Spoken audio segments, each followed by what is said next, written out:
Good morning, dear student. Now start online class. Again, class 9, science, chemistry, and second chapter is matter around us pure. And new topic physical and chemical changes. इससे पहले आप लोगों को solution के बारे में हम बताए थे, याद होगा।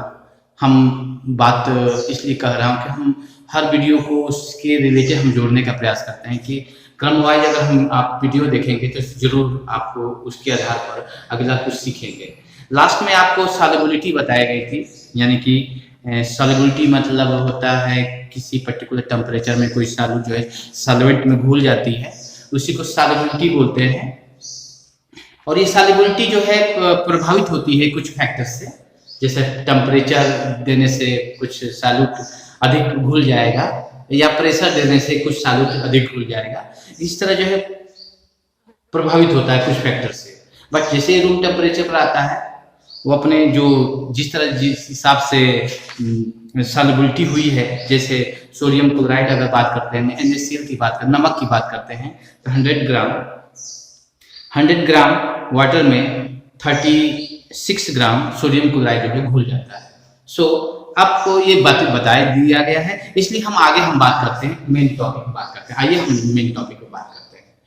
मेन टॉपिक यानी फिजिकल एंड केमिकल चेंज है। What is a physical change and chemical change? Already आपको ये जानकारी पिछले क्लासों में, जूनियर क्लासों में आपको दिया गया होगा कि फिजिकल चेंजेस क्या होती है। These changes, those changes in which no new substance are formed are called physically change कहते हैं। बस छोटी सी बात, इसमें कोई नया चीज नहीं बनती है। हाँ, इसमें इसका कुछ न कुछ रूप या स्वरूप चेंज हो जाएगा, बट उसके केमिकल फार्मूला में कोई चेंजिंग नहीं होती है। इस तरह जो है चेंज को हम कहते हैं फिजिकल चेंज कहते हैं। जैसे मान लीजिए वाटर है, वाटर को हम गर्म कर दिए 100 डिग्री पर, वेपन बदला, चेंज हो गया वेपर में, या ठंडा कर दिया तो आइस में चेंज हो गया। सो ये चेंजिंग हुआ, पर ये चेंजिंग आपका फिजिकल चेंज हुआ। नो चेंज आप H2O, यानी H2O जो कंपाउंड का जो फार्मूला है वो चेंज नहीं होती है, यानी इसके अंदर कोई नया चीज नहीं बनता है। जैसे मेल्टिंग ऑफ आइस है, फ्रीजिंग ऑफ वाटर है, बॉइलिंग ऑफ वाटर है, कंडेंसेशन ऑफ स्टीम है, freezing of and making a solution है, ग्लोइंग ऑफ इलेक्ट्रिक बल्ब है, इलेक्ट्रिक बल्ब को जलाते हैं, जलता है, बंद करते हैं, बुझ जाता है। सो ब्रेकिंग ए ग्लास टम्बलर, कोई ग्लास टम्बलर को तोड़ते हैं या कोई कागज को फाड़ते हैं, इस तरह करने से कोई भी उसके अंदर केमिकल चेंज नहीं होती है, उसकी रूप बदल जाती है। इसी को इस तरह का उदाहरण है जो फिजिकली चेंज होता है, इसको फिजिकल चेंज कहते हैं। आपको जानकारी है, मुझे विश्वास है, इसलिए फिर इसको है टॉपिक में, इसलिए थोड़ा सा आपको यहाँ बताया जा रहा है। यानी इस तरह हम देखें तो फिजिकल चेंज के दौरान कोई भी मटेरियल वापस अपने मूल अवस्था में आ सकता है, यानी इस तरह प्रॉपर्टीज को हम रिवर्सिबल बोलते हैं। रिवर्सिबल फॉर्म में होता है फिजिकली प्रॉपर्टीज, फिजिकल चेंज, सो रिवर्सिबल होता है। इस तरह जो है फिजिकल प्रॉपर्टीज की बात आ गई है, समझ में आ गई है आप लोगों को कि फिजिकल प्रॉपर्टीज क्या है, फिजिकल चेंज क्या है। सो फिजिकल चेंज कंप्लीट हुआ। And another chemical change, those change in which new substance are formed are called chemical change। यानी केमिकल चेंज के दौरान नया चीज बनता है, जैसे कि बर्निंग ऑफ मैग्नीशियम को जलाएंगे तो मैग्नीशियम ऑक्साइड में बदलेगा, या किसी लकड़ी को जलाएंगे या किसी हाइड्रोकार्बन को जलाएंगे तो बहुत सारे gas, carbon dioxide gas and water बनेंगे। यानी rusting of iron, rusting iron पे जो रस्ट की क्रिया हो रही है, जो रस्ट बन रही है, वो भी एक तरह से केमिकल चेंज के दौरान हुआ है। या हम बात करते हैं राइपनिंग ऑफ फ्रूट का पकना, अगर हम बात करते हैं, या formation of curd by milk से कॉर्ड में बदल रहा है, एंड कुकिंग ऑफ फूड, जो भोजन बन रही है, digestion of food, so all over a chemical change. Now chemical change एक बार बदल जाती है तो पुनः अपनी ओरिजिनल रूप में नहीं आता है, इसलिए इनको इरिवर्सिबल चेंज कहते हैं, इरिवर्सिबल चेंज कहा जाता है।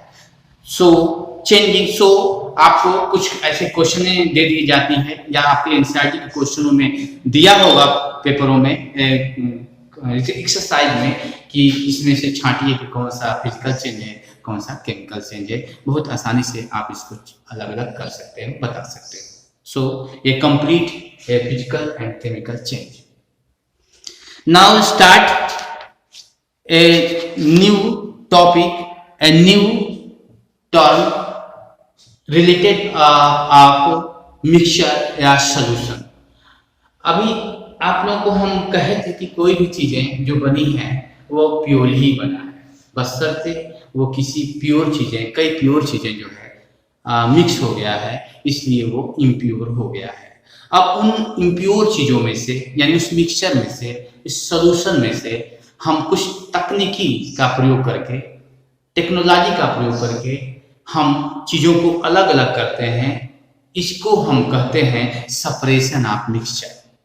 तो आइए हम बात करते हैं सेपरेशन ऑफ मिक्सचर पर।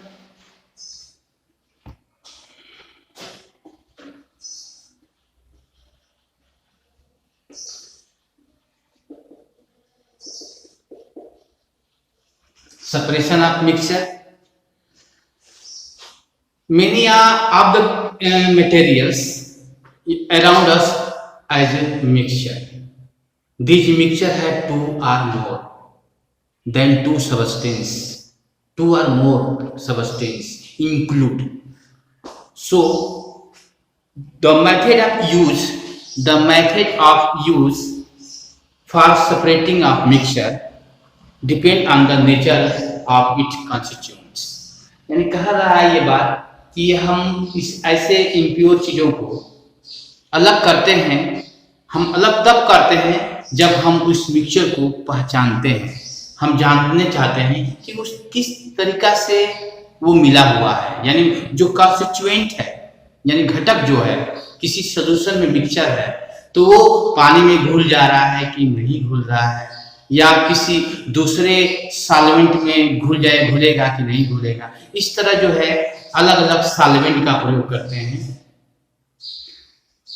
तो इस तरह हम सेपरेशन ऑफ मिक्सचर करते हैं, यानी मिक्सचर में से सेपरेट करते हैं चीजों को, अच्छे प्योर चीजों को अलग अलग करते हैं। उसका कुछ न कुछ दिया हुआ भाग है कैसे वो सेपरेट किया जाएगा। In order to learn to separation of mixture will be consider following 3 cases. 3 case आपको सामने आएगा। 3 केस होते हैं, किसी भी मिक्सचर का 3 केस आपको बताया जाएगा। वो 3 केस को कैसे अलग करेंगे। तो so now mixture of 2 solid, पहला जो है मिक्सचर ऑफ 2 सॉलिड। दूसरा अगर हम बात करते हैं mixture of solid and liquid and liquid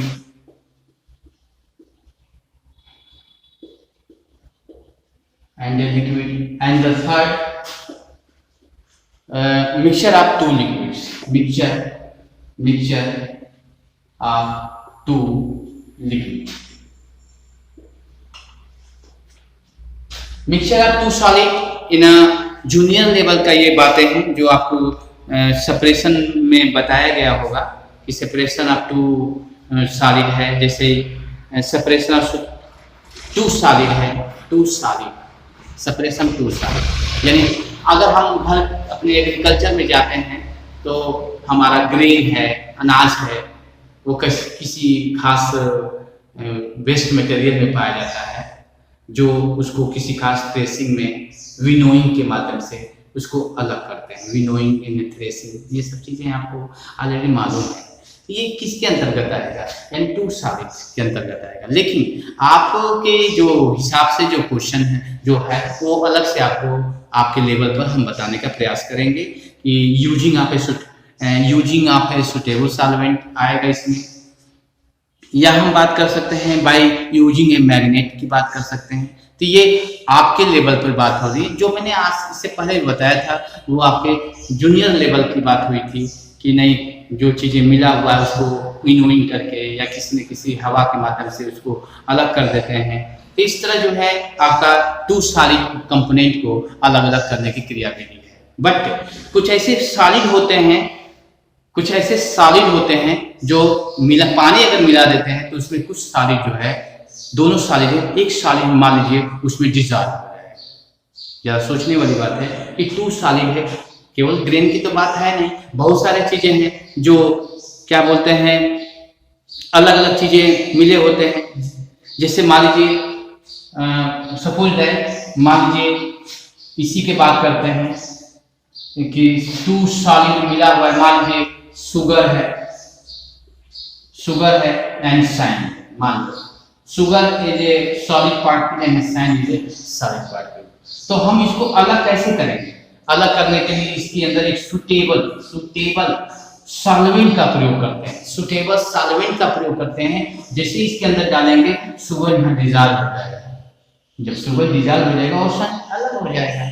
हम फिल्टर कर देंगे, फिल्टर करके पुनः हम जो सैंड को अलग कर देंगे और इवापोरेट करके हम पुनः पानी को अलग करके शुगर को प्राप्त कर जाएंगे। इस तरह जो है कॉमन एक सेपरेशन की तकनीकी है जिस पर हम आपको बताने का प्रयास करेंगे। पहले हम इन तीनों के बारे में आपको कंफर्म करा दें कि पहला जो सॉलिड मिक्सचर होंगे जिनको अलग किया जाएगा। मिक्सचर आप सॉलिड एंड लिक्विड होगा, सॉलिड और लिक्विड होगा। इस तरह कुछ ऐसे सॉलिड होंगे जो लिक्विड में मिला होगा, नो डिजॉल्व पर मिला होगा, उसको हम कैसे अलग करेंगे उसकी बात किया जाएगा। और मिक्सचर ऑफ टू लिक्विड की बात किया जाए। दो लिक्विड है, अल्कोहल है, वाटर है, या तो केरोसिन ऑयल्स हैं या वाटर हैं। इस तरह जो है बहुत सारे चीजें हैं जो दो सोल्यूशन है जो मिक्सिंग किया गया है उनको भी अलग करने की व्यवस्था या तकनीकी दिया गया है। तो आज आप लोगों को क्या क्या बताया गया है? फिजिकल चेंज, केमिकल चेंज बताई गई है अच्छी तरह से। दूसरी चीज बताई गई कि आप सेपरेशन की बात करते हैं। उस सेपरेशन में आपको 3 सेपरेशन आपको बताया जाएगा तरीका है, जिसमें मिक्सचर टू सॉलिड है, सॉलिड एंड लिक्विड है, एंड लिक्विड है। तो इस तरह जो है आपको छोटा सा वीडियो के रूप में आपको समझाने का हमने प्रयास किया है। तो आशा करता हूं I hope you have understand so and complete. आज की टॉपिक को हम यहीं रोकते हैं। तो सफिशिएंट है। सो बुक के माध्यम से, वीडियो के माध्यम से नोट्स भी आप बनाने का प्रयास करें और बुकों को जरूर पढ़ें। आप बुक पढ़ेंगे बहुत सारी बातें निकल के आएंगे। डिजिटल क्लास भी अब मिल रहा है तो जरूर आपकी जो प्रॉब्लम होगी वो दूर हो जाएगी। So thank you.